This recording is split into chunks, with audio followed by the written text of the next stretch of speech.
In this section, you will learn how to code the book management module for our bookstore website project.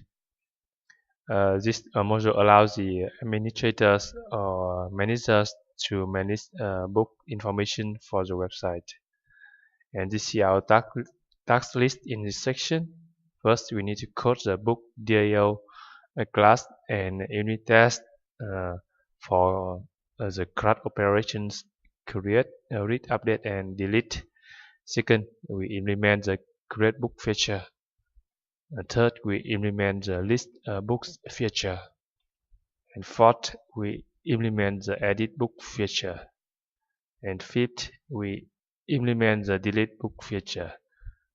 Note that these features are for the website's backend or the admin section.